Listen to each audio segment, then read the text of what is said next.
Bueno, buenos días a todos y a todas. Bienvenidos a esta charla del OpenDC. Mi nombre es Magdalena Freitas y voy a estar hablando un poco acerca de la relación entre moda e ideología y cómo esto lo podemos ejemplificar a través de subculturas desarrolladas durante el siglo XX, ¿sí? Em, en principio me presento brevemente. Yo soy docente de la universidad hace más de 15 años. Generalmente estoy en la carrera de producción de moda, ¿sí? En distintos niveles. Em, desde mi aspecto profesional, yo estoy formada de base como diseñadora de indumentaria. Tengo una licenciatura en diseño de indumentaria, pero luego me especialicé, digamos, desde lo académico en teoría del diseño, con una maestría en teoría del diseño, con especializaciones en sociología del diseño y en comunicación del diseño. Entonces es un poco digamos, como mi trayecto académico, y luego desde lo laboral generalmente trabajo en todo lo que tiene que ver con comunicación, ¿sí? Entonces, más que nada, análisis de tendencias para diversas empresas, lo que tiene que ver con comunicación del producto, ya sea campaña, ya sea contenidos para redes, digamos, como asesoramientos vinculados a la relación más conceptual estética de una marca, ¿sí? Entonces, en general, ese ha sido mi expertise, más allá de que trabajé en muchas cosas, ¿no? En publicidad, en vestuario, ¿no? En distintas cosas, pero eso es lo que un poco a lo que me dedico más allá de la docencia, ¿sí? Bueno, pero eso es un poco quién soy yo, y para que tengan una idea de por qué hablo de esto, ¿no? Más que nada porque, bueno, dentro de lo que fue mi formación académica me dediqué a analizar un poco la comunicación dentro de la moda indumentaria, ¿sí? Entonces lo que voy a hacer ahora es compartir pantalla para que podamos empezar a charlar un poco acerca de esta relación entre la moda y la ideología y cómo podemos verlo a través de las subculturas, ¿sí?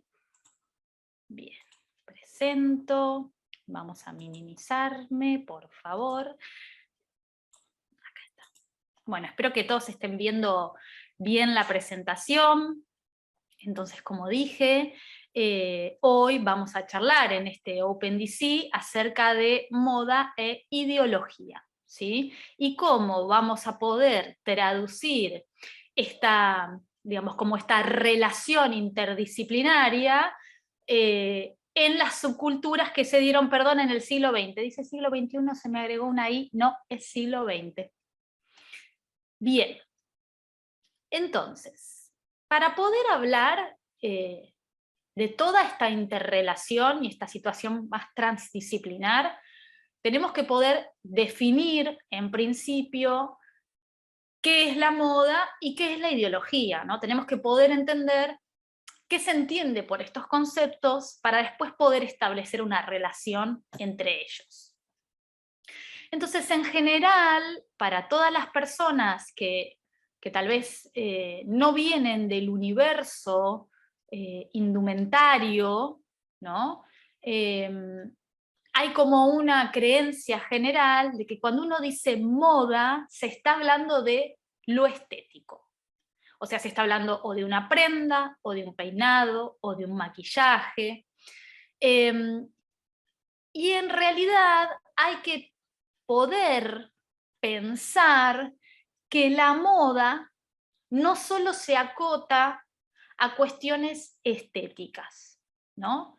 Cuando nosotros hablamos de moda, tenemos que pensar y entender a la moda como un fenómeno.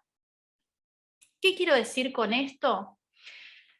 Que no podemos definir como moda simplemente el uso de determinada estética por una cantidad de personas, sino que también hay que entender que el consumo de determinados productos, sean indumentarios o de otro tipo, pueden definirse como una moda. Que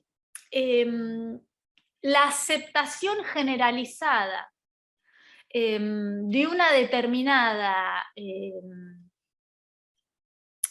estética, o si se quiere, de un determinado modo de, por ejemplo, entrenar, también es una moda. ¿A qué voy con esto? Hoy por hoy la idea de, por ejemplo, el entrenamiento funcional para hacer deporte es una moda. Es una moda que instaló un modo de pensar el cuerpo, de concebir la idea de la salud, y que esta moda ha llevado a el consumo de determinado tipo de prenda deportiva, de determinados accesorios para el desarrollo del deporte, incluso de un tipo de consumo alimenticio. ¿Qué quiero decir con esto?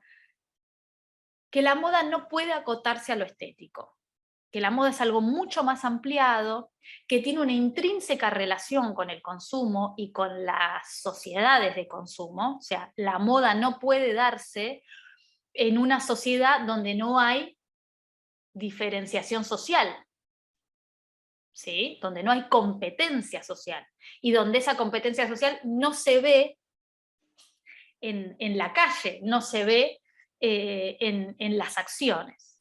Entonces, acá les puse una pequeña definición inicial de moda que traduje en dos imágenes. Voy a leer. Dice, moda, podemos interpretar la moda como un fenómeno, un acontecer en lo social que pauta un rumbo, un modo y que lo vuelve norma por un breve lapso de tiempo, ¿no? Esto es algo importante. La moda pauta un rumbo, ¿no? Establece una invariable, que es aceptada y que solo puede pensarse en términos de moda cuando es aceptada por una gran cantidad de personas, ¿sí? Y que esa aceptación dura un lapso de tiempo y luego muere. Y la muerte de esa moda está vinculada también a la diferenciación social entre las distintas clases que componen a la sociedad. Ya vamos a llegar a esto. Es un fenómeno que trabaja desde la apropiación y la licuefacción de referentes.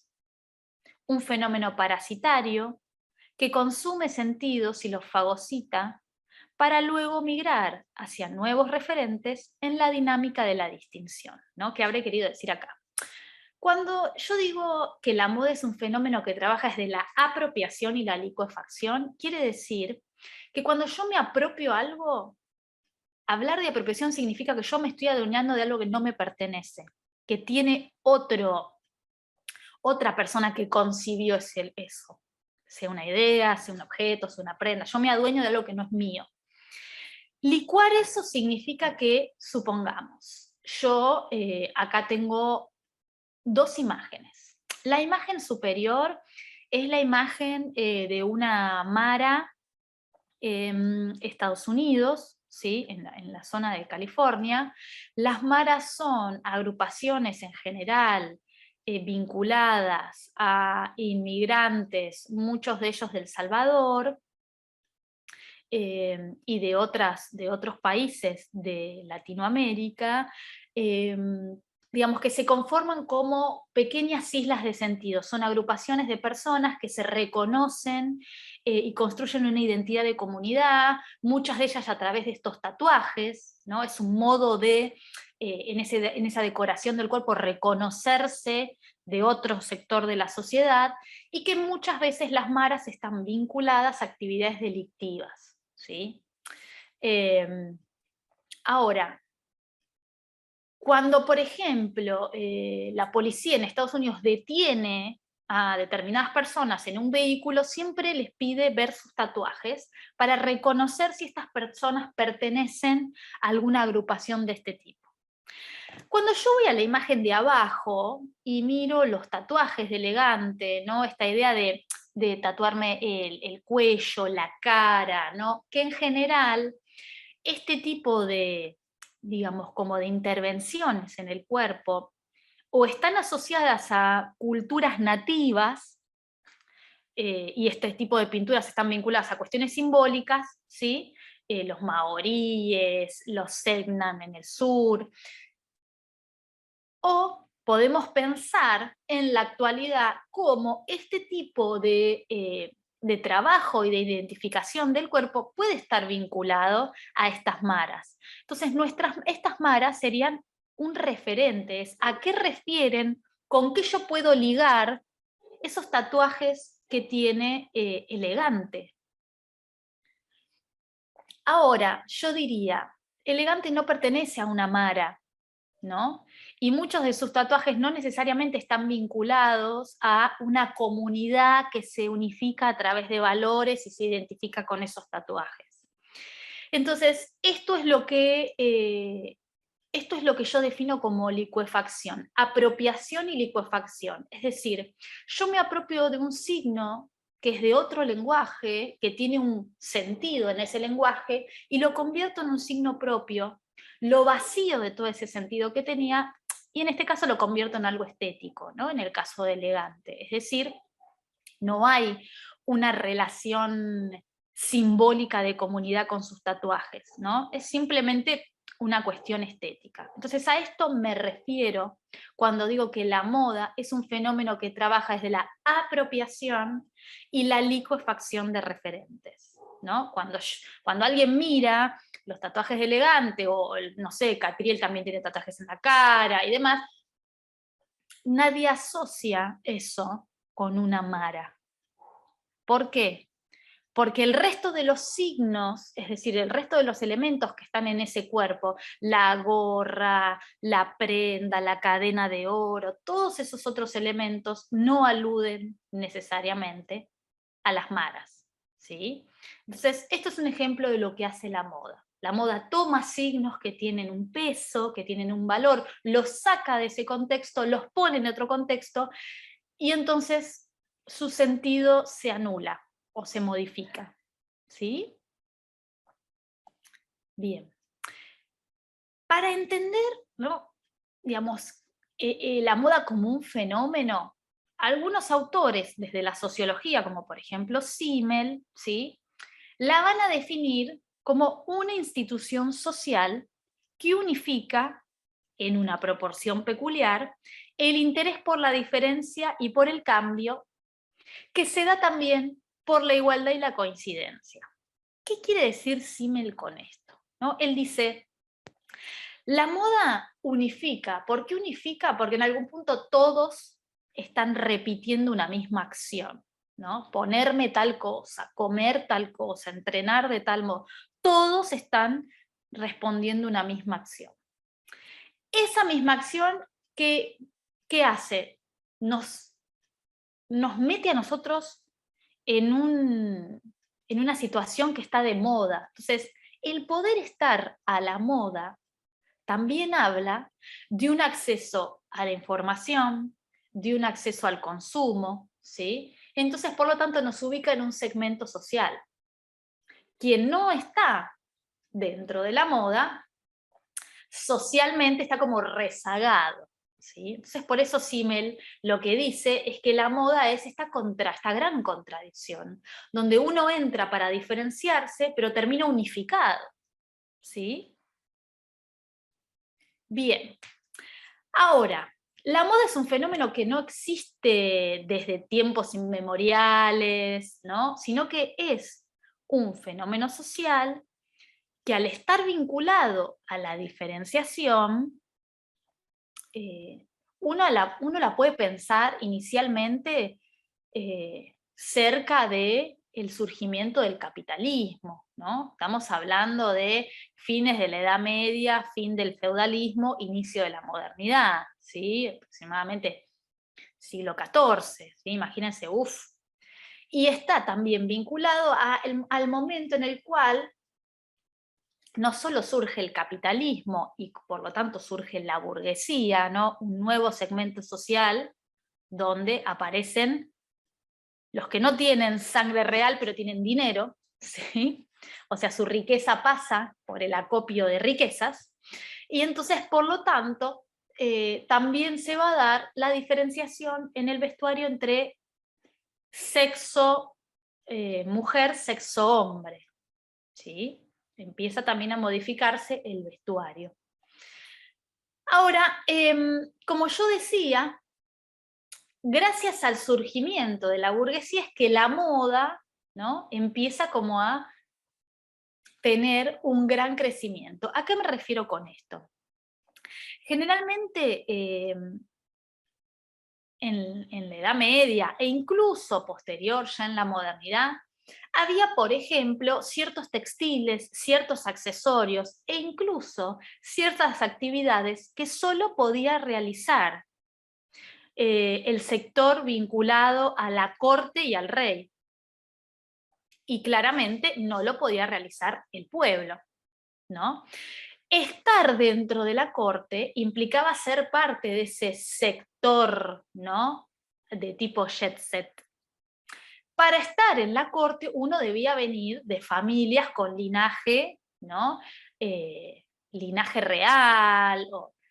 Sin embargo, los burgueses, al tener incluso muchos de ellos mayor riqueza que la realeza, empiezan a poder acceder a todas estas actividades porque hacen negocios y con ese dinero pueden comprar incluso lo mismo que las perlas, el terciopelo. Entonces, ¿a qué voy con esto?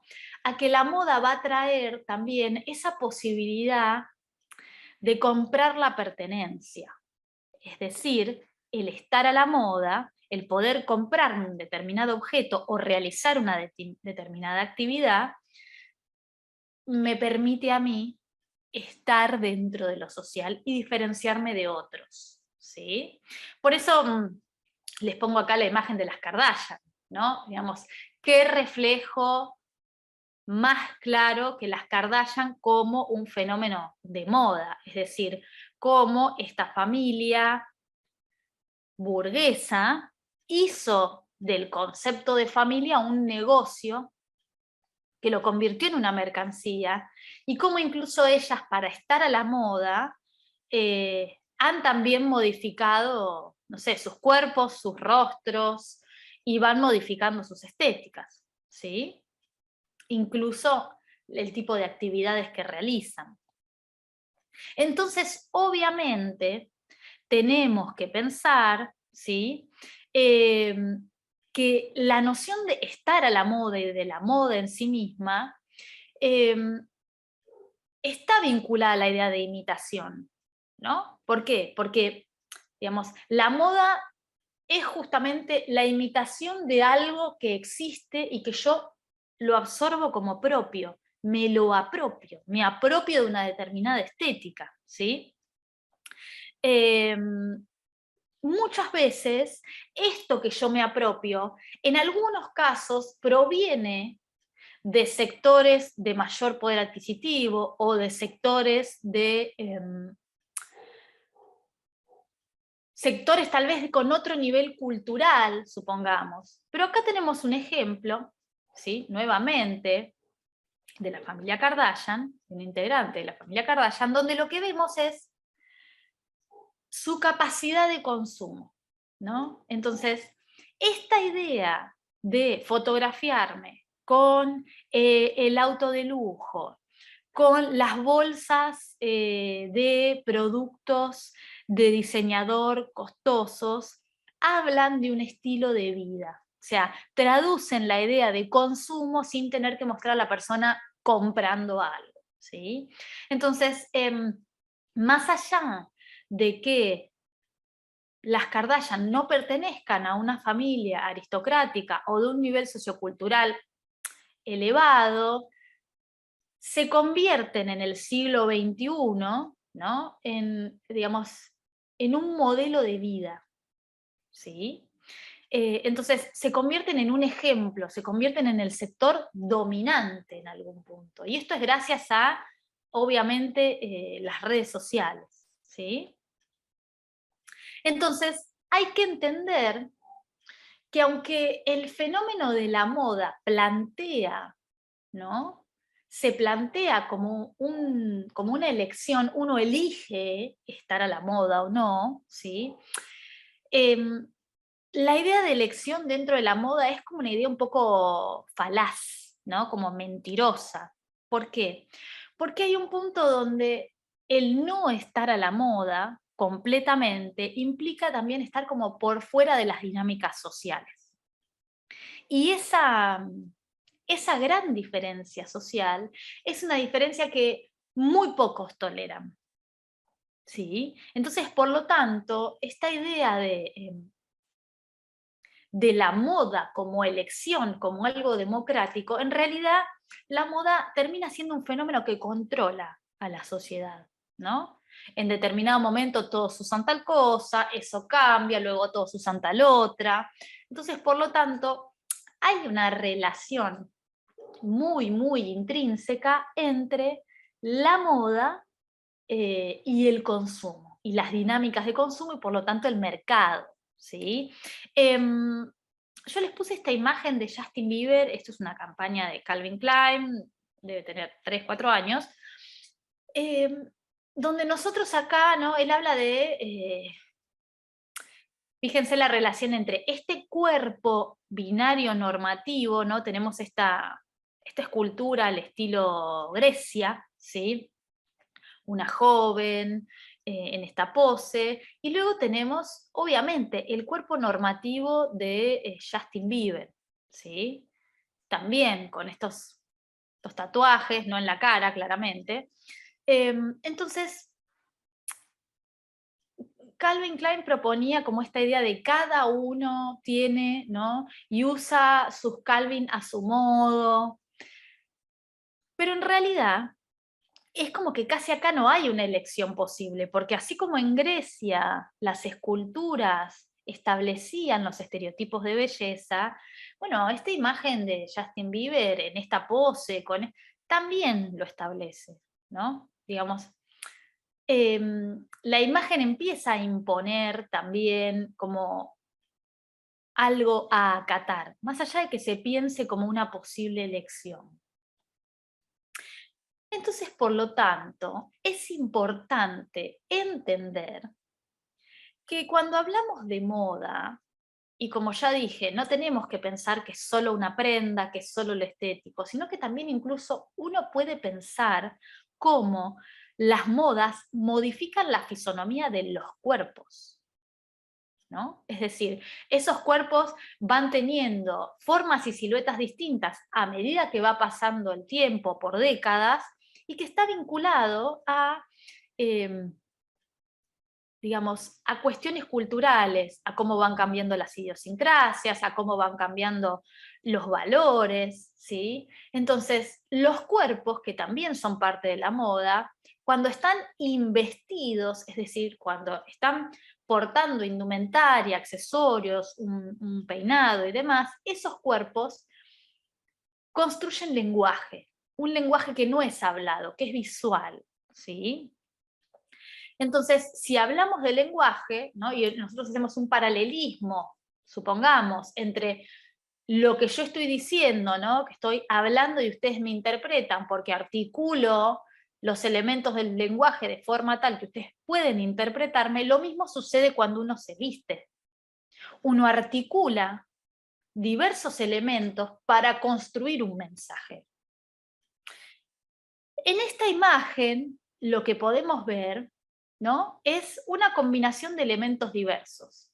Esta persona tiene una monoprenda, este mono que ustedes ven, ¿no? En indumentaria se llama monoprenda, es una monoprenda que tiene como, digamos, una fisonomía y una estructura que hace referencia a las prendas de trabajo, bolsillos grandes, de hecho las monoprendas tienen su origen en las prendas de trabajo, y sin embargo luego tiene unos zapatos de taco, ¿sí? Que digamos, ya empiezan como a ser disonantes con esta prenda de trabajo, tiene un accesorio portante, ¿no? Esta cartera que parece ser costosa, ¿sí? Eh, posee un celular, lentes. de sol, un barbijo, auriculares que remiten a determinada marca. Es decir, yo puedo empezar a hacer una lectura de cada elemento y cuando los articulo, ese sentido cambia. Si yo analizo solo la monoprenda, digo, es una prenda de trabajo, pero cuando yo veo que combinó la prenda de trabajo con sandalias de taco, con toda esa relación empieza a alterarse y a significar otra cosa, a contar otra cosa, ¿no? Entonces, hay que pensar que en este caso las prendas, ¿sí?, son un sistema de signos. Cada prenda, accesorios, incluso los cuerpos, pueden ser pensados como signos que al articularse construyen un lenguaje. En este caso, imagínense que esta prenda está completamente descontextualizada, así como hablábamos del tatuaje elegante, podemos pensar lo mismo con esta prenda, ¿no? Entonces, lo que hace la moda muchas veces es desactivar ciertas situaciones que son peligrosas para el consumo a través de estas combinaciones, ¿sí? Es como ir vaciando de sentido, ¿sí?, los elementos. Entonces, esta es una imagen que yo he repetido en varias charlas, pero me parece que es súper clara, y es también como muchas veces las prendas van cambiando de sentido en relación al cuerpo que los porta y al contexto en el cual están ubicados, ¿no?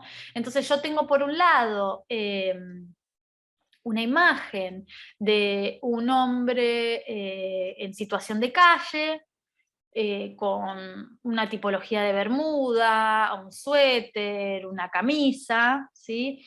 Y en la imagen de al lado tengo una persona que está como en un contexto de una exposición en la calle, y que posee una silueta muy similar, ¿no? Zapatillas deportivas, una bermuda, también una camisa, un buzo, no es un suéter, pero digo, las tipologías son casi iguales. Sin embargo, el cuerpo que los porta, tal vez un cuerpo más normativo, un cuerpo que está maquillado, que se ve limpio y que está en un contexto totalmente distinto, construye otro mensaje, ¿sí?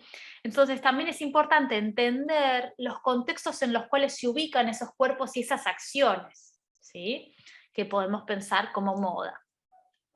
Entonces, vamos a pensar que la moda, por lo tanto, como fenómeno, está vinculada, ¿no?, a la idea de pertenencia.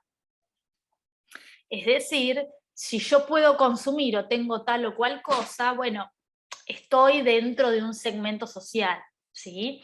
Por lo tanto, la moda digamos, lo que propone o lo que pretende es simular una cierta movilidad social. Esto implica, ¿no?, que para lograr esa movilidad social uno imita ciertos modelos de pertenencia, ¿sí? Bien, entonces, por lo tanto, hay que pensar que el fenómeno de la moda está ligado a la modernidad, a la burguesía, al capitalismo, a la idea de razón, ¿no?, al anhelo y a la acumulación. ¿Por qué digo todo esto? Y pongo la imagen de Wanda Nara, ¿no? Pensemos en el tipo de actividades y objetos de los cuales se rodea Wanda Nara y cómo lo presenta en imágenes, ¿no? Es decir, que Wanda Nara utilice un accesorio, ¿no?, de diseñador, de cuero, ¿no?, para el cual se necesitaron, no sé, asesinar determinados animales para poder hacer esa cartera única hecha a mano. La idea de ese consumo ostentoso. ¿Y por qué se llama ostentoso? Porque lo que se hace es, se refleja en determinados lugares, en este caso en las redes sociales, para que otros puedan ver la capacidad de consumo que yo tengo, ¿no? Y esto acompañado digamos, de algún modo, del contexto, ¿no? ¿Dónde está? Bueno, en un avión privado, ¿sí? Entonces, por lo tanto, se puede sentar apoyando los pies arriba de la silla, con su esposo, ¿sí? También con zapatos de taco. Digo, hay algo vinculado a todas las acciones que nosotros podemos asumir de esta fotografía y que podemos, ¿no?, como entender de esta fotografía, que hablan de la capacidad de consumo y por lo tanto de la pertenencia, ¿sí? Por eso tenemos que pensar a la moda como un fenómeno de clase también, ¿sí? Y es importante entender, ¿no?, que generalmente el modo en el cual la moda va cambiando, es decir, la organización de esos signos que portamos y demás, que van cambiando tal vez de temporada a temporada o en determinado tiempo, como decíamos al inicio, ese cambio es completamente arbitrario y está vinculado a el mercado, ¿no?, que es lo que necesita que la gente consuma el mercado. Entonces, por lo tanto, ¿cómo trabaja, no? ¿Cómo uno va sintiendo deseo por determinada cosa y no otra? Bueno, en general hay, digamos, ese deseo. Roland Barthes, ¿no?, un teórico francés, nos va a decir, bueno, está vinculado a lo que ciertos usuarios o cierta masa, ¿no?, cree que necesita. Pero en realidad, esa cierta masa se rige mucho por un sector reducido que Roland Barthes llamaba el Fashion Group, pero que nosotros hoy podemos pensarlo como los influencers, ciertos influencers. Yo diría casi como la idea del mix entre influencer y celebrity, ¿no? Es decir, yo puse acá, bueno, otra vez, ¿no? Pongo el ejemplo de las Kardashian porque me parece que en el siglo XXI digamos, son un fenómeno vinculado al consumo y a la moda que son muy interesantes para analizar, ¿no? Entonces digo, las Kardashian tienen un modo de monetizar su vida cotidiana a través de ir mostrando todo lo que hacen y cómo todo eso que ellas realizan se convierte en algo deseable, ¿no? Enseguida se termina estableciendo muchas veces como una moda. Entonces, lo que nos está diciendo Roland Barthes es que muchas veces esa idea de lo que uno cree como democrático, de elegir tal cosa, en realidad está eligiendo sobre lo que hay ahí. Es como elegir sobre lo que hay en una góndola. ¿Y qué pasa con lo que no está en la góndola? ¿No?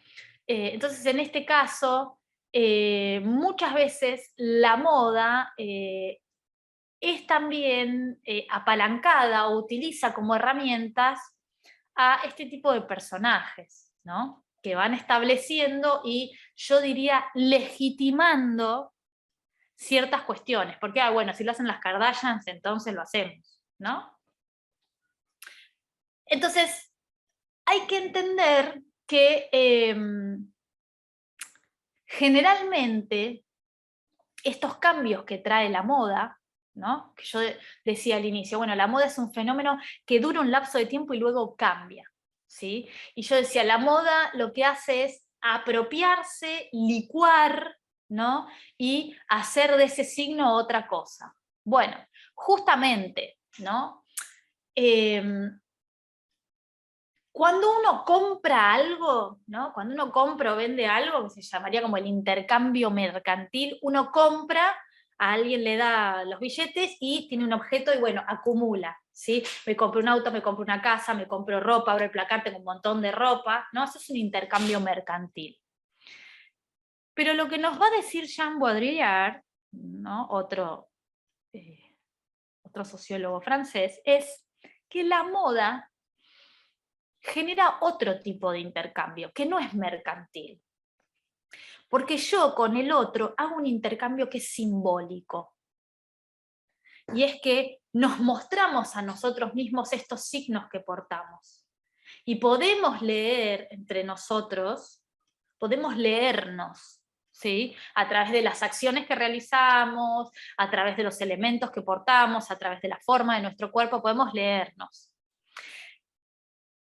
Y el hecho de estar a la moda implica constantemente absorber signos que tal vez muchas veces no sabemos de dónde vienen, pero los usamos porque están a la moda.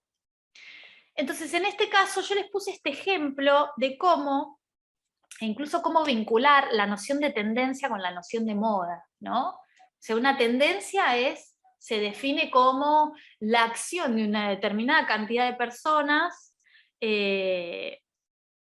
de tener cierta afinidad con la misma cosa, ¿no? Es decir, bueno, en un momento los llamados pasamontaña, ¿no? En el lunfardo nacional, este accesorio que en general se usaba como protección para el invierno, ¿sí? En lugares de alta montaña de mucho frío, que luego se convirtió también hacia, yo diría, la década del 60, se convierte en un signo de, digamos, como los sectores más contestatarios a los gobiernos hegemónicos, ¿no? Entonces, bueno, se cubrían sus rostros.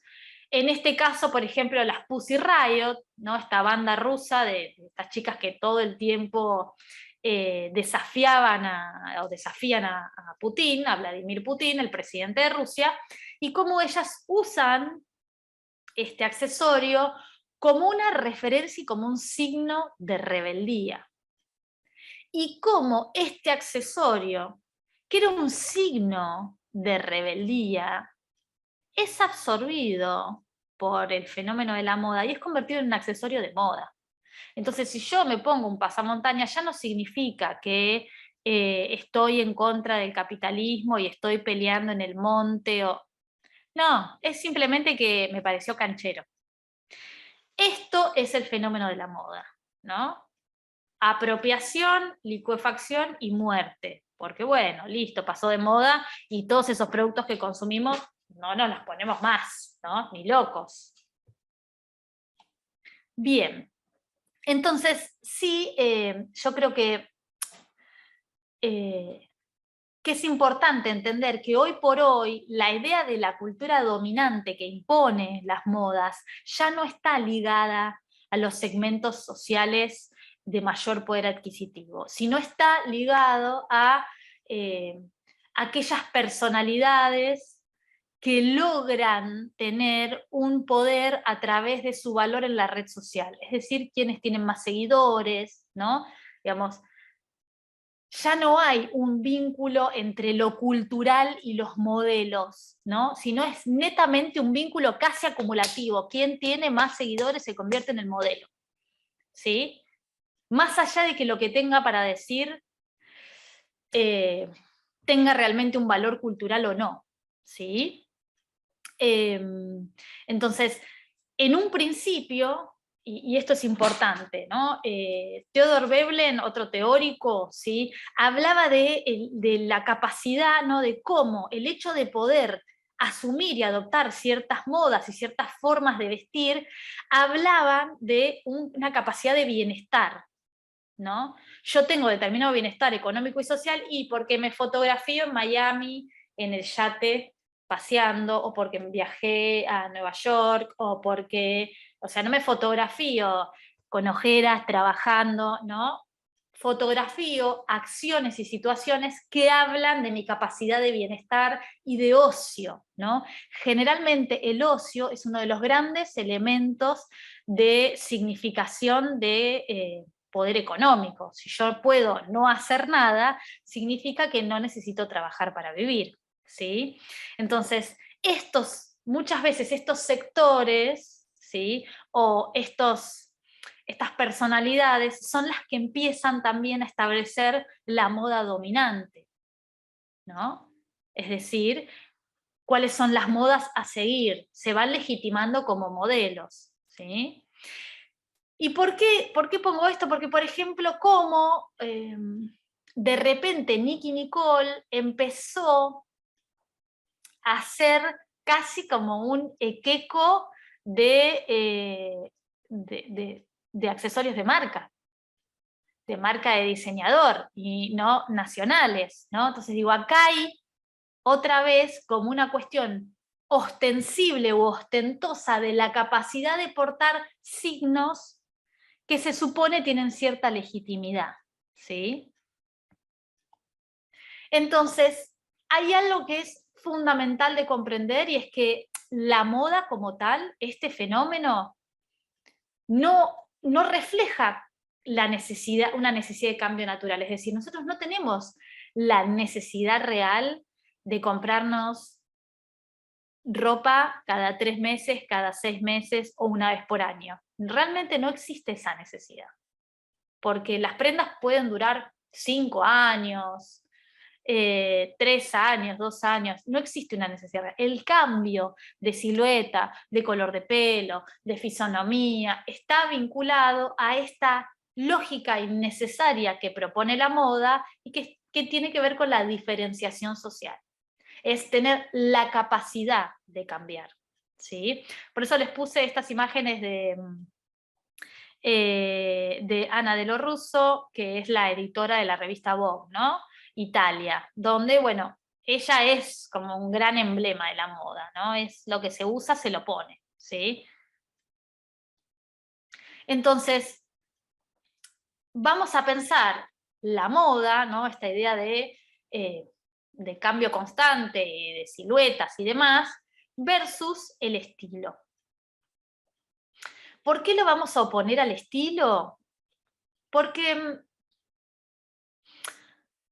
el estilo está vinculado justamente a algo que no es cambiante. Si la moda es algo que fluctúa y cambia constantemente, el estilo es lo que permanece. El estilo suele estar vinculado a los valores.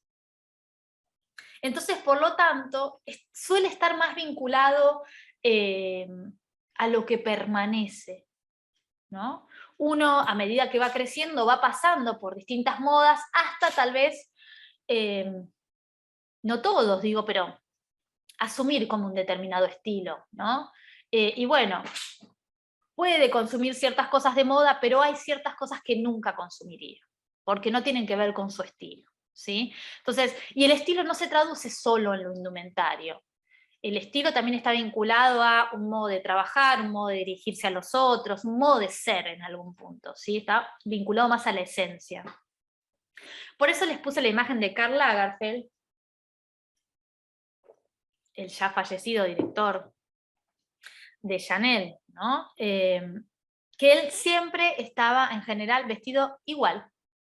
Siempre estaba vestido igual. Porque, digamos, a él no se le jugaba la cuestión de diferenciarse desde lo social, no tenía esa necesidad. De todos modos ya se diferenciaba por estar siempre vestido igual, ¿no? Cuando la gente todo el tiempo está cambiando. Entonces, ¿no? Esta diferencia de moda versus estilo, ¿no? Les voy a leer esta definición de Chavarren. Él dice: el estilo es un modo de ser que se aparta de las prescripciones genéricas de la moda. Bajo este aspecto es el adversario de la moda, la cual está guiada en su incepción por los valores de prestigio relacionados con la predominancia de un grupo, ¿no? Esto que hablábamos antes, la moda se establece como moda en relación a un fashion group que la legitima, ¿no? Y eso no pasa con el estilo.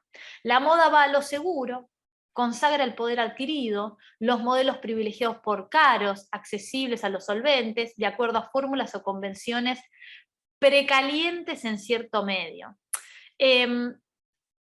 Muchas veces la moda también, ese ciclo de la moda lo que hace es, bueno, yo me lo puedo comprar en tal marca, me sale un montón de dinero, pero después alguien se puede comprar uno similar, pero lo compra en una marca más barata, hasta que ese producto, por ejemplo, de moda, llega a el comercio más popular y por lo tanto muere como un producto diferenciador, ¿sí? Y por eso tengo que comprarme otra cosa. Lo que dice Chavarren es que el estilo es un modo de ser singular, ¿sí? Es decir, es algo propio. Entonces, les pongo un ejemplo para entender el estilo y el origen de esta idea del estilo, ¿no? En el siglo XIX, una vez que ya pasamos la Revolución Francesa y los hombres ya no pueden ataviarse tanto, ¿no? Porque no era democrático. Pensemos que la Revolución Francesa trae como esta idea, ¿no? De igualdad, libertad y fraternidad, entonces todos somos libres, todos somos iguales, todos somos hermanos. Entonces, por lo tanto, la ostentación, sobre todo desde el vestuario, se veía como algo atrasado, ¿sí? Entonces el dandismo surge en Inglaterra y es un fenómeno estético que va a estar vinculado a la ornamentación del vestuario desde un lugar muy sutil, ¿no? ¿Cómo surge el dandismo? Surge porque lo que empieza a suceder es que muchos hombres burgueses empiezan a imitar los estilos aristocráticos. Y este modo de imitación de los estilos aristocráticos es un modo un poco redundante, ¿no? Grosero. ¿Vieron cuando yo les decía, bueno, Nicki Nicole y el Chanel acá, el Chanel en los aros, el Chanel? Esa cuestión redundante de mostrarle al otro que yo puedo usar y entonces Chanel acá, Chanel allá y necesito cargar con el logo que diga que yo puedo consumir tal cosa. Bueno, este modo empieza a ser rechazado por un sector masculino. Y entonces lo que buscan es empezar a diferenciarse de ese sector burgués a través de pequeños detalles. ¿Qué hacían? Ajustaban más sus chaquetas y sus trajes para que su silueta no se pareciera a la de otros, sino que se pareciera más a la de su cuerpo. Usaban accesorios muchas veces en tonos pastel, guantes de cuero que los mojaban y los ponían en sus manos para que el cuero tomara la forma de su cuerpo. Usaban flores en las solapas, ¿no? Digamos, lo que hacía el fenómeno del dandismo es intentar una lógica de diferenciación a través del estilismo, lo que hoy conocemos como estilismo, ¿sí? Sin, obviamente, atentar con los valores democráticos, ¿no? Sin ostentar. Entonces, por lo tanto, con este ejemplo uno puede pensar que el estilo en general está ligado a ciertos valores y trabaja la idea de lo perdurable, mientras que la moda es fluctuante y lo que hace es uniformar, ¿sí?, esos cuerpos. El estilo se asocia más a la identidad, mientras que la moda es una yuxtaposición de diversas identidades que van cambiando a medida que va cambiando la moda, ¿sí?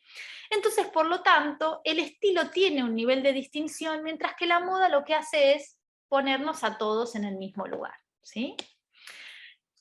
Entonces, ya entendimos lo que es la moda, qué función tiene, qué relación tiene con la ideología, ¿no? Una palabra que en este momento está tan debatida, ¿no? Un concepto.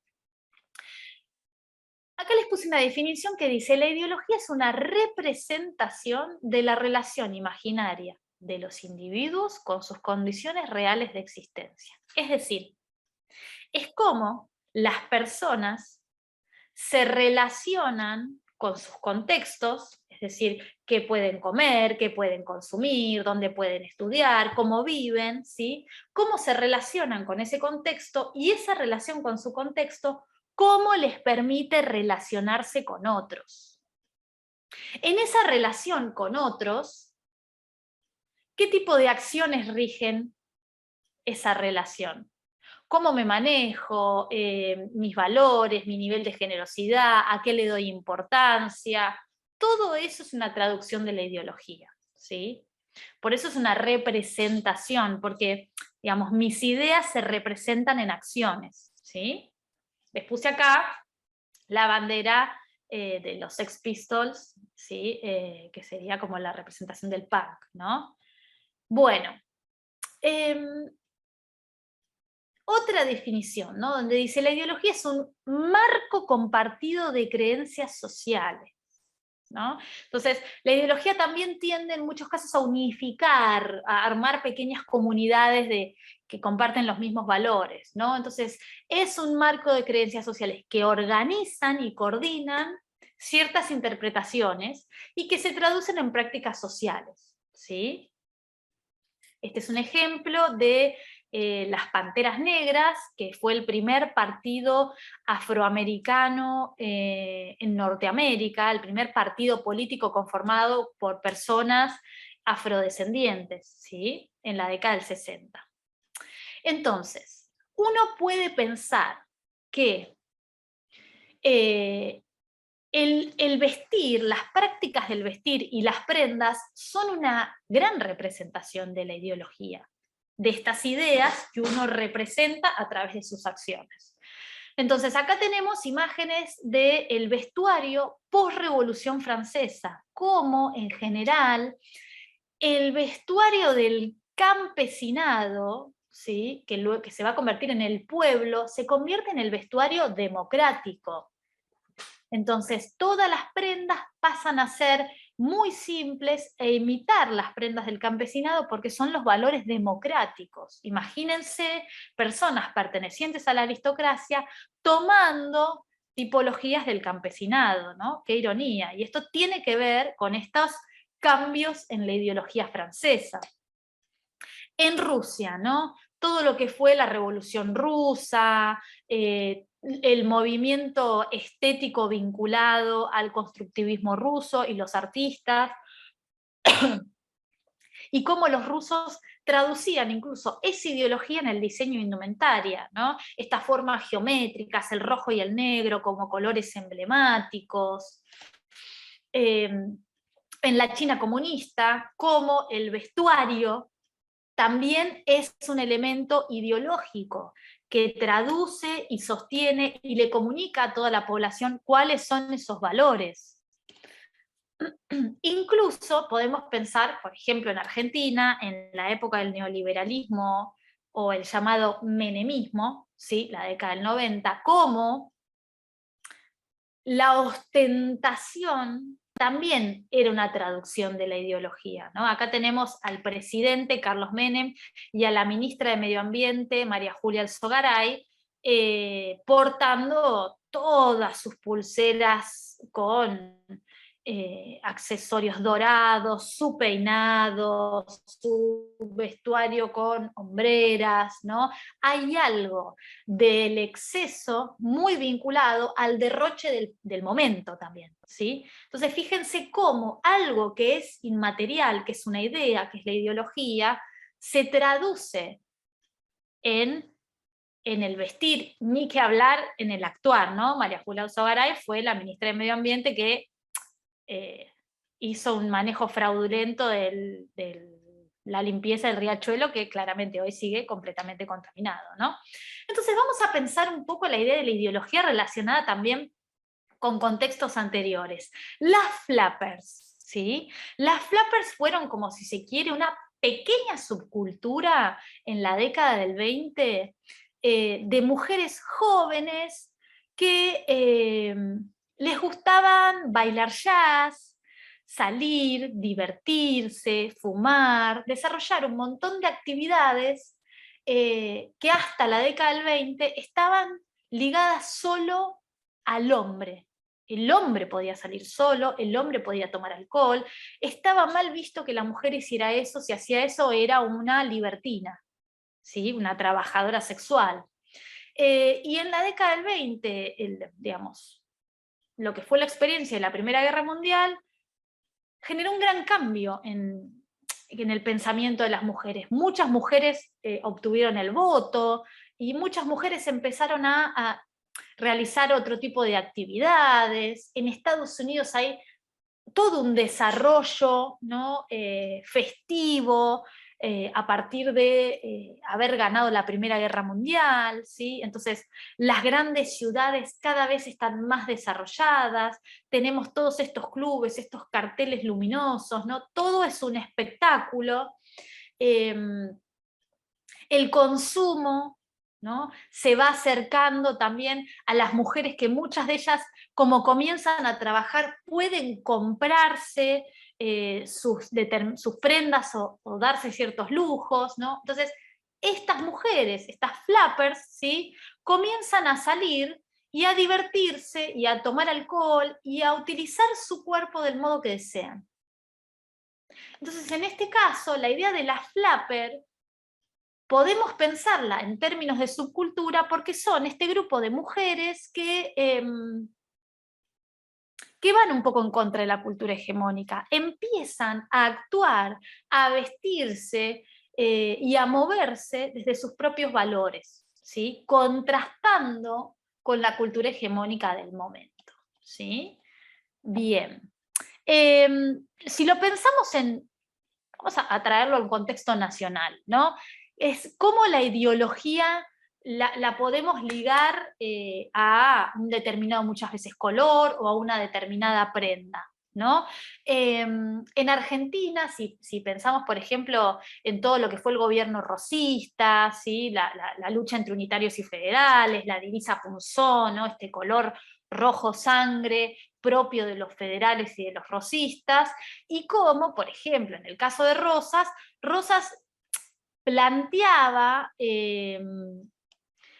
el uso del uniforme y este color rojo como una proyección de la ideología en otros cuerpos, ¿no? Es lo mismo que hace, por ejemplo, el uniforme militar. El uniforme militar uniforma una cantidad de cuerpos que lo que hacen es traducir una ideología desde la materialidad, el color, la silueta, ¿sí? Entonces hay como toda una retórica corporal que se traduce, ¿sí? Esta idea, ¿no? Este modo de pensar la ideología como algo performativo, algo que se hace, es lo que nos lleva a las subculturas, ¿sí? A poder pensar a las subculturas como agrupaciones que generan identificaciones momentáneas, porque, digamos, las subculturas vamos a ver que van a ir naciendo y tal vez muriendo durante un periodo de tiempo, y que lo que hacen es de alguna forma tratar de identificarse en un momento con determinados valores y traducirlos en su vestuario, en su maquillaje, en su peinado, en las acciones que realizan, en su modo de vivir, y que luego fueron absorbidas por el sistema de la moda, ¿sí? Entonces, si definimos subcultura, lo podemos pensar como un grupo acotado de individuos con valores afines que difieren de la cultura hegemónica, ¿no? Sus creencias y acciones responden a una mirada y dinámica disidente que se traduce tanto en sus prácticas sociales como en el vestir, ¿no? Es decir, agrupaciones que no se rigen por los modelos dados de la cultura hegemónica. Entonces acá les puse como un primer ejemplo, que podemos pensarlo como subcultura, que fueron los chicanos. Los chicanos eran muchos de ellos inmigrantes mexicanos, que durante la década del 30, sobre todo en Estados Unidos, en zonas cercanas a las fronteras, los chicanos utilizaban esta estética de pantalones de tiro alto, tipo bombilla muy amplios, chaquetas muy largas. Las mujeres usaban estos peinados muy propios digamos, de las actrices de Hollywood, pero muchos de ellos mantenían, ¿sí?, su lenguaje, ciertos valores vinculados a la cultura mexicana, y en muchos casos algunos conformaban agrupaciones delictivas, sobre todo en la época por todo lo que tuvo que ver con el contrabando, la ley seca y demás. Entonces, en general, los chicanos traían como referencia estas siluetas de lo que fueron, digamos, como la Revolución Mexicana, ¿no? Hay una reminiscencia dentro de estas siluetas a algunas prendas del vestuario de la Revolución Mexicana. Generalmente, por ser inmigrantes, eran muy perseguidos por la policía, ¿sí? Y obviamente estigmatizados, ¿no? Y generalmente se los llamaba chicanos. Y acá yo les voy a ir poniendo en algunos casos ejemplos de cómo estas estéticas que tenían todo un valor ideológico, ese valor, al ser apropiado por la moda, desaparece, ¿no? Esta chica no tiene no tiene ningún interés en evidenciar o hablar o pensar en la cultura mexicana y de dónde viene su silueta, ¿sí? Otra subcultura que podemos pensar también en este periodo más cercano a la década del 40, entre los 30, este periodo de 30, 40, van a ser los zoot-suit, ¿sí? En general esta subcultura estaba conformada tanto por inmigrantes latinoamericanos, inmigrantes italianos y afrodescendientes, ¿sí? Y era una estética donde, estamos pensando en un momento donde Estados Unidos tiene una ley de racionamiento del textil, porque están, digamos, empezando a entrar en la Segunda Guerra Mundial, y por lo tanto necesitan todo el textil posible.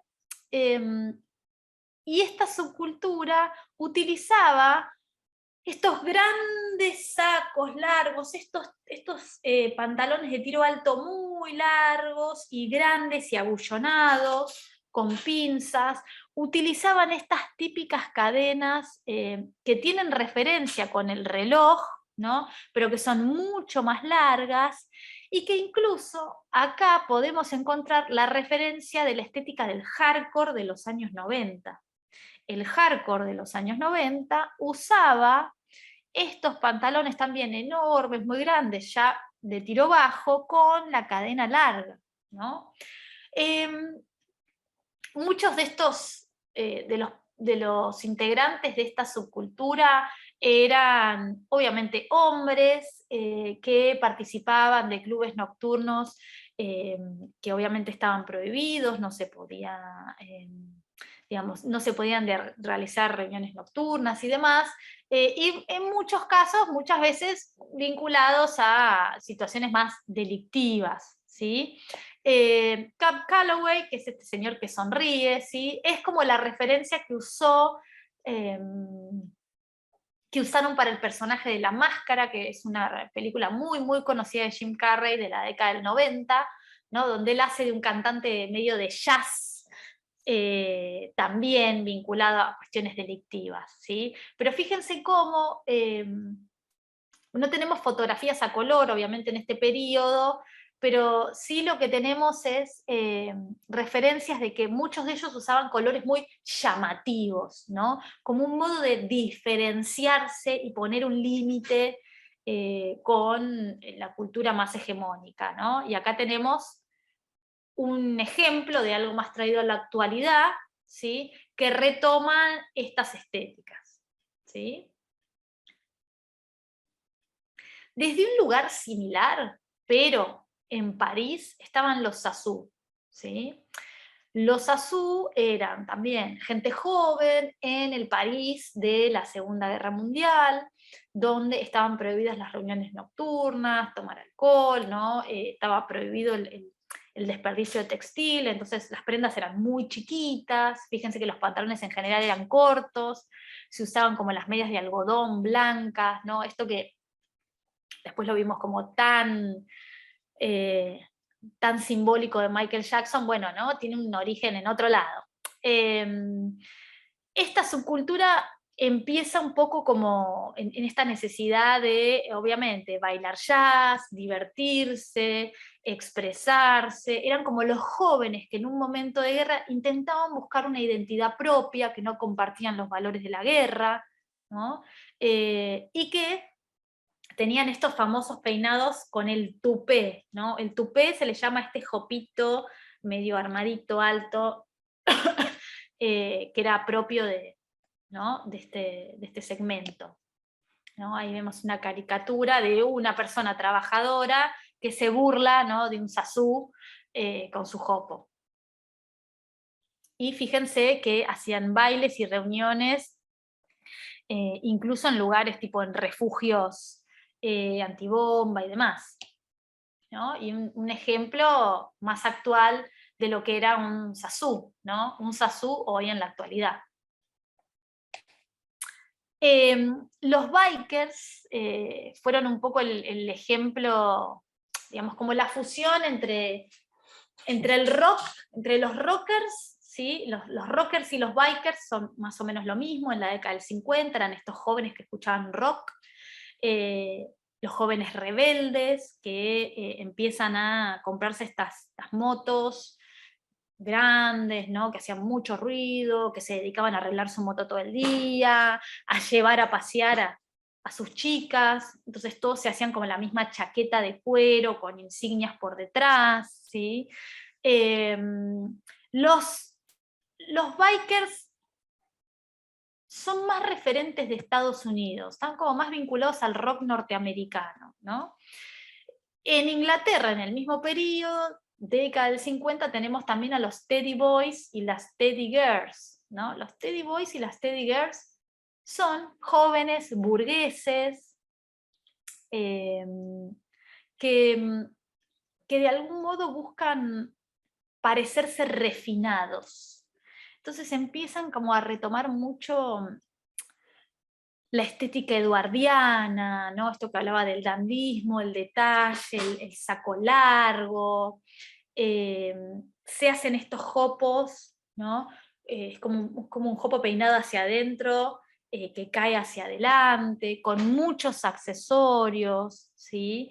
Eran en general jóvenes que obviamente, como todo, digamos, como todas estas subculturas, son jóvenes que no quieren ser como sus padres, ¿no? Entonces, tratan de buscar desde lo estético digamos, un relato distinto y por eso van desarrollando todos estos estilos, ¿sí?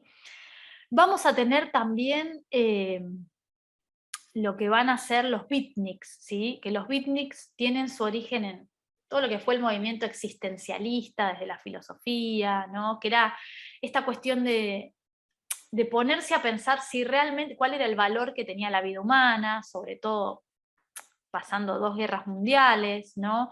Y qué sentido tenía seguir con los mismos valores, si esos valores nos habían llevado a las 2 guerras mundiales. Entonces, William Burroughs o Jack Kerouac, que eran como los dos eh, teóricos importantes de ese momento, proponen este tipo de mirada, donde lo que empezamos a ver es que son jóvenes interesados por la lectura y que no se rigen tal vez por los valores tan vinculados al consumo, que de hecho sus reuniones eran para, bueno, tomar alcohol y hacían lecturas en voz alta de distintos autores y debatían sobre estas situaciones, y era gente que pensaba que el futuro, bueno, era algo que no debía traducirse en casarse, tener hijos, tener una casa, sino en salir a buscarlo y experimentar la vida, ¿sí? La estética beatnik empieza a traer mucho, digamos, como un sistema de conjunto de pantalones más de tipo cigarette o al tobillo, camisitas o blusas, remeras rayadas. Hay como una estética muy similar, boinas, una estética muy similar entre hombres y mujeres, ¿sí? Y es un poco lo que hoy vemos de forma cotidiana, ¿no? Es esta mixtura de prendas de sastrería con prendas, si se quiere, como de outdoor o de sportwear, ¿sí? Bueno, eso es un poco la estética beatnik, ¿no? El combinar sacos de sastrería con denim. Pensemos que en todo este contexto que yo estoy desarrollando, que estamos desde el 30 y vamos a ir hasta los 90, ¿qué tenemos? Tenemos grandes cambios en la sociedad. La Segunda Guerra Mundial, la píldora anticonceptiva, el feminismo, los movimientos juveniles vinculados a el hipismo, el mayo francés, es decir, movimientos que empiezan a reflexionar sobre la lógica capitalista, que no están de acuerdo, que tienen tal vez valores más ligados al socialismo, ¿sí? Y que empiezan a mover un poco la estructura hegemónica social, ¿sí? Entonces, en todos estos contextos van a surgir estas subculturas, como los mods, que son jóvenes británicos que justamente son burgueses y quieren como reflejarse como burgueses, ¿no? Entonces usan trajecitos, las chicas faldas, estas perlas falsas que aluden un poco también a, digamos, como el típico estilo formal británico, ¿sí? Ellos siempre van con sus vespas, en general usaban estas parcas para cubrir sus trajes y que no se manchen, ¿sí? Y digamos, lo más importante para los mods, las prácticas que realizaban eran pasear en sus motos, generar como un montón de ornamentaciones dentro de estas motocicletas que tenían, y vivían peleándose con los rockers británicos, ¿sí? Que los rockers británicos eran como una versión de los bikers norteamericanos, pero en Gran Bretaña. Rock, campera de cuero, también moto, y se odiaban, ¿no? Porque los bikers eran como los más under, más rebeldes, y los mods eran como lo que hoy mal se diría los chetos. El hipismo también, sobre todo en Norteamérica, ¿sí? Es una subcultura que, digamos, como que tiene afinidad y toda su estética tiene referencia con los pueblos nativos norteamericanos. Entonces muchas de sus vestimentas, sus accesorios y demás remiten a ornamentaciones nativas, ¿sí? O a referencias de India. También el hipismo fue una expresión que traía como unos valores opuestos obviamente al capitalismo del momento, ¿no? Donde, bueno, en general hubo como una moda de construir comunidades donde compartían la producción de su propio alimento, no manejaban dinero, estaban en contacto y revalorización con la naturaleza, todas sus prendas eran prendas producidas con elementos naturales. Digamos, hay una traducción y una ideología respecto a todo lo que van desarrollando, ¿sí? También tenemos los punks, ¿sí? Los punks también van a surgir en Gran Bretaña y los punks son como una expresión, diría que empieza a ser como una de las expresiones más radicales en una subcultura, ¿no? Es decir, eran jóvenes de familias proletarias, trabajadoras, que hacia finales de la década del 60 y el 70 son familias que tienen muchos problemas económicos, eh, y que canalizan digamos, toda esa frustración social, la canalizan en una estética y en un estilo musical, ¿no? Entonces empezamos a ver a los punks, ¿no? Que muchas veces, ¿no? La gente los pensaba como una aberración, ¿no? Como, este peinado, estas estéticas tan crudas, eran estéticas que lo que buscaban eran justamente ir en contra de la hegemonía normativa británica, ¿no? La falda, el trajecito de la reina, los buenos modales. Bueno, ellos buscan lo opuesto, buscan provocar justamente, ¿sí? Entonces, por eso todos estos vestuarios aluden a esta, digamos, como esta rivalidad social, ¿sí? Y bueno, una de las bandas como más referentes de este periodo en Gran Bretaña fueron los Sex Pistols, ¿sí? Y como, bueno, el punk ha sido licuado y licuado y licuado hasta el infinito, ¿sí? Hoy por hoy, usar una campera de cuero con tachas no tiene nada que ver con el punk, ¿no? O sea, no hay ninguna relación entre quien la porta y su ideología. Hay muy pocos punks que existen todavía. Otra estética que también es interesante, y es muy interesante vinculada a los análisis de género, ¿no? Que fue el glam rock. El glam rock fue un estilo musical que se desarrolla fundamentalmente en los años 70, donde muchos de los interpretantes de estos sonidos y de estas bandas, digamos, de genitalidad masculina, deciden empezar a ataviarse, a investirse con prendas diseñadas para genitalidades femeninas, incluso su vestuario, su maquillaje, su peinado, sus actitudes corporales, están vinculadas a, a modos vinculados a mujeres, y fue como digamos, fue como una subcultura muy, digamos, muy reveladora, ¿no? En un momento donde la idea de hombre y mujer, o sea, la lógica binaria era muy predominante, es como una revisión completa de la idea de género, ¿sí? Bueno, sus exponentes más importantes, podemos pensar en los New York Dolls, en David Bowie, acá tenemos a Rod Stewart, o obviamente Freddie Mercury, ¿sí? También en los 60, yo les puse como las Panteras Negras, es una excepción. Las Panteras Negras era un partido político, y lo que ellos un poco tienen es un uniforme. Pero me pareció muy interesante el vínculo que ellos hacen entre el vestuario y la ideología, ¿no?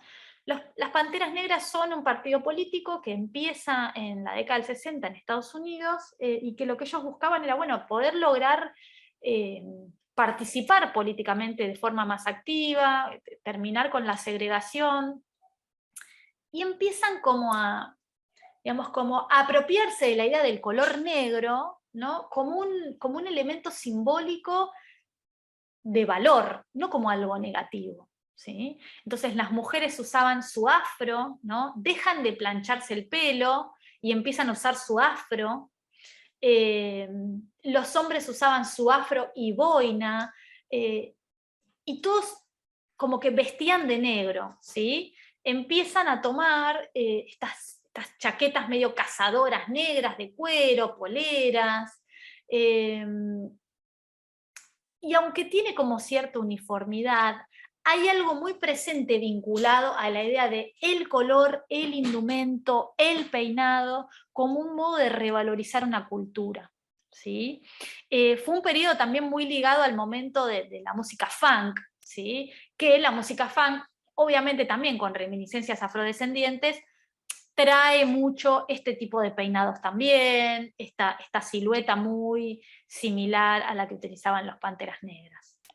Los y las Ana, Panteras Negras. Sí, ¿cómo estás? Lo que estás contando con respecto al color y la ideología también está pasando mucho ahora con el pañuelo verde, ¿no? Como para hacer algo. sí. No la puse en esta presentación, generalmente siempre lo pongo vinculado a eso. En el fenómeno bueno, de lo que fue la lucha por la legalización de la interrupción del embarazo, el color, ese tono de verde en particular, ¿no? Ese tono de verde, más allá de que el pañuelo se convirtió como en un símbolo, no solo a nivel nacional, sino también regional, ese tono de verde se convirtió en como una tonalidad que incluso se convirtió en un fenómeno de moda, pero yo siempre lo vinculé, bueno, hubo por ejemplo una portada de la revista Time, donde, digamos, uno de los referentes del activismo ambiental, Greta, aparece con un vestido verde de ese tono en la portada, ¿no? Digamos, empieza a haber ciertas tonalidades que uno puede reconocer, obviamente vinculados a ciertos valores, ¿no?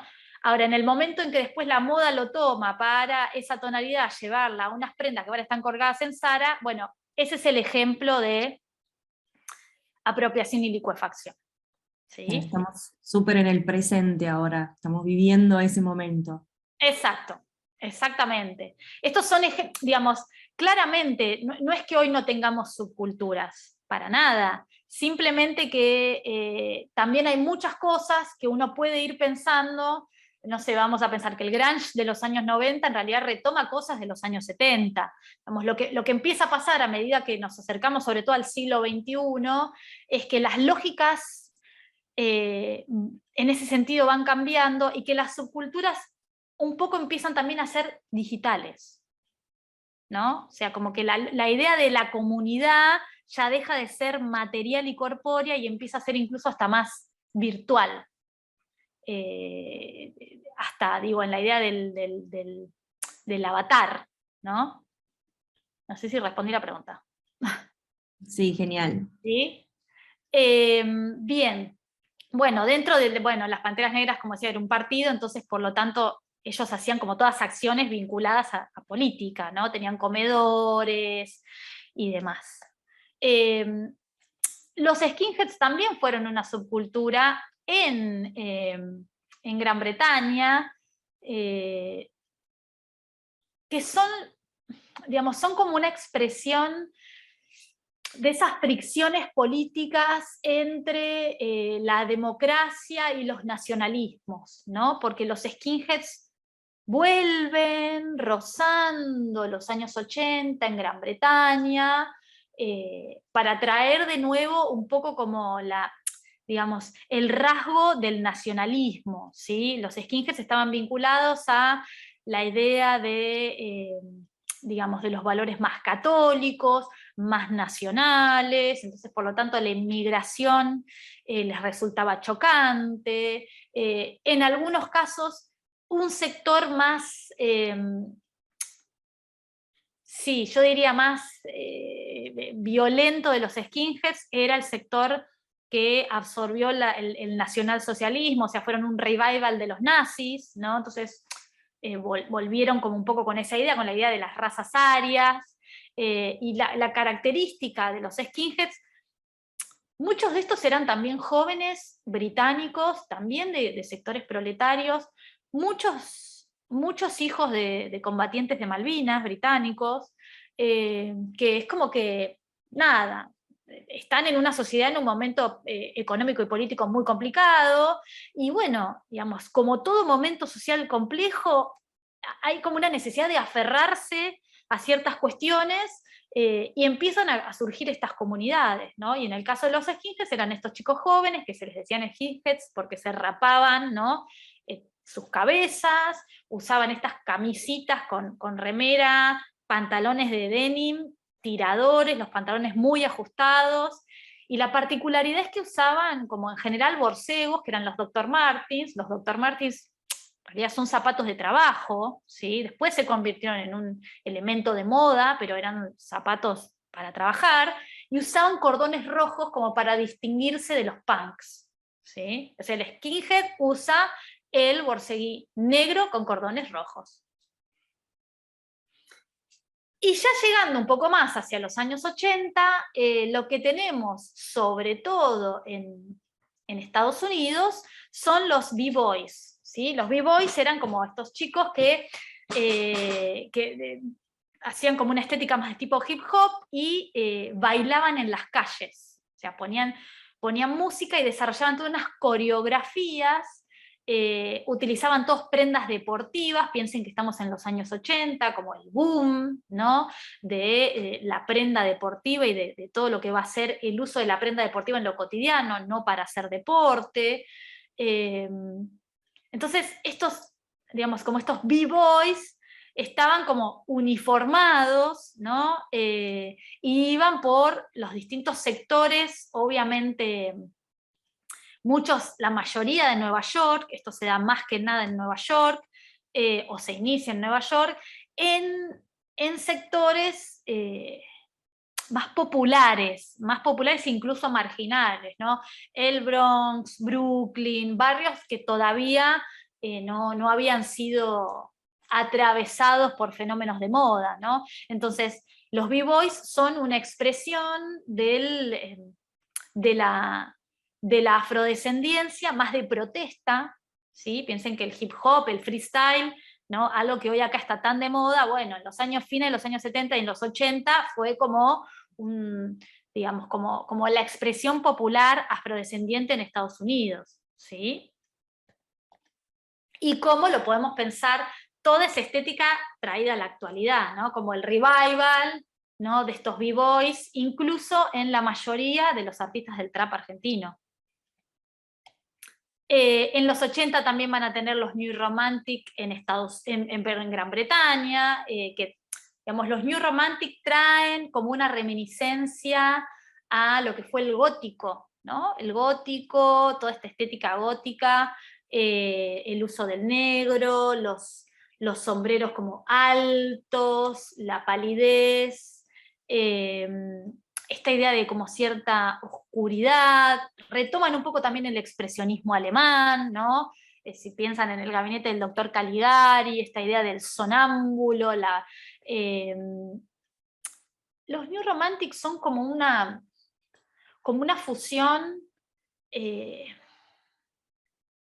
También yo creo que retoman algo un poco del glam rock, ¿no? El New Romantic en Gran Bretaña toma esta estética de fusión y de estetización hombre y mujer, ¿no? Entonces son estos hombres que se maquillan, se peinan, o sea, que dan mucho tiempo a su vestuario, que incluso en muchos casos podía ser similar al de la mujer, y que están ligados obviamente a el estilo musical New Romantic, ¿no? Pensémoslo, bueno, la banda más referente de esto es The Cure, ¿no? Y cómo incluso ese New Romantic y toda esa estética medio pop, ¿sí? que en Estados Unidos se va a traducir en algo no tan, digamos, como no tan conceptual, como en Cyndi Lauper o Madonna, y cómo podemos ver, ¿no?, eso traído a la actualidad, ¿sí? Y para ir cerrando, ya como las estéticas ya llegando a la década del 90 y fines de los años 90, es decir, fines del siglo XX, por ejemplo el grunge en Estados Unidos, que fue una subcultura también ligada a un estilo musical. El grunge empieza a tomar algunas reminiscencias, sobre todo ideológicas, del hipismo, ¿no? Es este sector social que piensa que no hay futuro, que la verdad que como vienen planteadas las cosas desde la economía y la política, no hay un interés por la idea de la construcción del futuro hegemónico, matrimonio, casa, hijos, sino que son jóvenes que deciden vivir la vida, ¿no? Sí. Sí. Por acá Majo dice que es similar a lo actual y Clarisa comenta que es un poco como el goth glam. Sí, en realidad no, el Seattle el estilo grunge no es tanto como el goth glam. El goth glam, a ver, lo que sucede con el grunge en particular es que surgió en una ciudad también de Estados Unidos que estaba muy mal económicamente. Eso después se extendió como un estilo musical, pero la mayoría de las bandas son de esa ciudad, una ciudad con muy poco trabajo, la Perdón, está mayoría de como, estos... ¿Cómo? por acá estamos con un poquito de delay y ella dice que hizo el comentario cuando hablabas del New Romantic. Ah, sí, perdón, sí, obvio, sí, ni hablar. Ahí va. En el caso del grunge, la mayoría de las bandas son jóvenes de esa zona, nadie tenía dinero, no había trabajo, muchos de ellos como medio perdidos, como respecto de la idea de futuro, y un poco la década del 90 tiene esto también, ¿no? La década del 90 es una década que venimos de los 60 a una lucha estudiantil, y la gente, o sea, los jóvenes al poder. Los 70 fue un momento de liquidación de toda esta generación, o sea, dictaduras militares. Los 80 fue un momento donde, bueno, listo, no logramos nada, droguémonos, ¿no? Esos fueron los 80. Fiesta, color, droga. Y es como que los 90 es un momento de globalización, no hay identidades ya tan claras, todo es un poco lo mismo. Entonces, es una adolescencia y una juventud difícil de encontrar un sentido en la vida. Y esto un poco se traduce en las letras, en los estilismos, en la combinación de estéticas. Y es un poco incluso cómo lo podemos ver, ¿no?, en la apropiación, por ejemplo, que hace la moda de un poco la estética de Kurt Cobain, ¿no?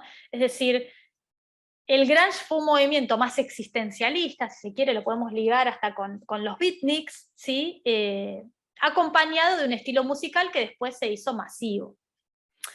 Y por último, ¿no?, para irse dando, vamos a tener ya en el borde de los 90, que después se va a expandir en los 2000, que son los ravers. Los ravers empiezan en los años 80, están vinculados como a la llegada de la idea de la música electrónica. Es decir, ya no ir a escuchar a la banda, sino ir a escuchar al DJ, ¿no? Este es un gran pasaje que sucede en la idea de la experiencia de la música. No escuchar a alguien que la produce necesariamente con distintos instrumentos, sino que la produce de forma electrónica. Entonces, la llegada digamos, como de los grandes boliches, las grandes fiestas, y obviamente, digamos, como nuevas drogas sintéticas, ¿no? Hay como una pequeña subcultura vinculada a los ravers, que es la acid jazz,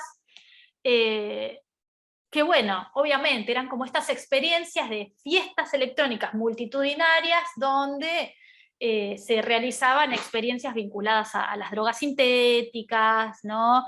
Entonces, bueno, amor y compañía entre todos, digamos, y todo lo que tiene que ver con la estética indumentaria es como una mixtura de tipologías de sportwear, ¿no? Remeras, con algunas prendas de sastrería coloridas, o sea, empieza a aparecer la idea de lo saturado, ¿sí? Y la idea de la iconografía, ¿no? La carita del smile, la idea del acid, empiezan a aparecer todos estos accesorios y estos elementos de color muy vinculados a, si se quiere, como las experiencias alucinógenas, ¿sí? Y cómo esta es una campaña de Prada que empieza a tomar un poco esa paleta de color y esa combinación media, ¿no? Como extravagante de estos personajes que lo traen un poco a la actualidad, ¿sí? Entonces, para finalizar este encuentro, y si quieren pasamos a algunos comentarios, les voy a cerrar con esta frase de Roland Barthes, donde él define a la moda, él dice: sin contenido, la moda se convierte en el espectáculo que los hombres y mujeres dan a sí mismos de hacer significar lo insignificante. Y les puse esta zapatilla de Balenciaga, ¿no? Es como esta zapatilla de Balenciaga, que digamos que forma parte o puede convertirse en un elemento de moda, es el reflejo de esa capacidad que tiene este fenómeno de hacer consumir a la sociedad y de consumir acciones o productos que no tienen ninguna lógica en sí misma más que la de diferenciarnos entre sí, ¿no? Porque yo diría, pagar una cantidad exorbitante de dinero por un producto que lleva en los pies una persona que tal vez no tiene hogar, es de un nivel de grosería y inhumanidad Absurdo. que no tiene límite, ¿no? Entonces, digo, en ese sentido, bueno, es interesante reflexionar sobre esto. Sí, ahora sí, los escucho, los y las escucho. Bueno, los invito a que vayan dejando sus preguntas en el chat, si tienen. Acá Clarisa dice, sí, como cuando se pusieron de moda los jeans desgastados o súper rotos. Claro, ¿no? Como todo roto, ¿no? O Algo bueno, roto parece absurdo. la idea de, y además, yo les diría, bueno, no sé si muchos de ustedes son de indumentario, vienen de ahí, pero digo, el producir un producto con ese nivel de desgaste es costosísimo además, porque para gastar eso lleva muchos procesos que gastan mucho y contaminan mucha agua. Así que sería como un nivel ilógico cada vez mayor, ¿no? Bueno, a ver No si hay sé algún si... otro comentario, otra consulta. La verdad es que fue todo bastante claro con las imágenes que hablaban un montón de por sí, no hubo muchas preguntas en el chat, pero bueno, si tienen alguna consulta, este es el momento para hacerlo, aprovechen. Acá Majo dice que un lujo esta charla, gracias y felicitaciones. Bueno, muchísimas gracias a ustedes por estar ahí, escuchar. Sé que algunas cosas se pueden hacer como tediosas, ¿no? Los conceptos son un poco raros. Les dejo ahí mi Instagram si quieren seguir en contacto. A ver, perdón, creo que es un contraste de mostrar la pobreza como un día a día, como cachetada. Ay, sí, es muy, para mí es muy compleja esa acción, y nada, y abre un debate que es muy difícil, y yo diría que también los pone en evidencia un poco, ¿no? Pero bueno, son miradas, no todos tenemos que pensar igual. Y al final es tendencia de moda. Y el mercado, sí, sí, lamentablemente sí. Incluso yo diría, pongo un ejemplo, nosotros veíamos los B-Boys, y que los B-Boys, nada, fueron chicos jóvenes que por ahí, incluso los freestyle, cantaban cosas que tenían que ver con que no los maten, con que no los discriminen. Y hoy por hoy, el uso de la prenda deportiva, o sea, ya no es referencia de esos valores. Voy más allá. Incluso hoy, muchas prendas deportivas que se utilizan en Argentina en particular, hace una década atrás eran referentes a un sector popular, que trabajaba en la calle juntando elementos descartables. Y hoy por hoy esas prendas son prendas que se han convertido en prendas de moda. Entonces fíjense cómo el poder que tiene la moda, de incluso en esa memoria colectiva de un país, elimina esa referencia, que sería como seguramente para muchos algo por lo cual no se pondrían esa prenda, y hoy se consumen como elementos de moda, ¿no? Y son carísimas, claro, súper, Me llama, totalmente. me llama la atención que en general, cuando empezamos a hablar al principio, las modas venían como de arriba hacia abajo, ¿no? Siguiendo la pirámide. Y ahora un poco en búsqueda de, creo que de cosas nuevas, se invirtió, ¿no? Yo viví un tiempo en Brasil y me acuerdo que Anita, que es súper famosa allá, que acá también es conocida, hizo un video usando cinta aisladora como bikini, que era algo muy característico en las favelas. Claro. Y después una supermarca de allá que es Farb hizo una producción que estaban vestidas con ropa carísimas y estaban en la favela tratando de como de apoderarse de algunos signos, ¿no? Para llevarlos a Sí, una cosa costosísima. y en realidad, si uno se pone muy, muy finito ahí, eso tiene un rasgo colonialista. Es decir, es como que en algún punto el segmento popular, por necesidad, desarrolla cierta estética, y esas estéticas son absorbidas por otros sectores desde un lugar, exótico. Eso es exótico. Y eso es lo interesante, que es exótico y es distinto, ¿no? Es como cuando se colonizó y entonces, bueno, el otro era exótico porque era algo completamente distinto a mí. Entonces, hay, sobre todo en Latinoamérica, Latinoamérica y en Europa también, mucho rasgo colonialista disfrazado a través de la moda, ¿no? Digamos, la idea del crecimiento como cultura todavía está muy pendiente porque no hay debates sobre el tema, ¿no? El único debate que se plantea respecto del colonialismo en relación a la moda es la lógica de apropiación. Cómo hay ciertos diseñadores que se apropian de signos culturales de determinadas culturas y hacen un despelote de significación y, no sé, agarran a la chola, la mezclan con un volado, no sé, con una galera y dicen, ay, divino. Y es como, ¿qué pasa con todo ese simbolismo que posee ese signo y que lo agarraron, lo mezclaron con papas fritas, hicieron un menú, ¿no?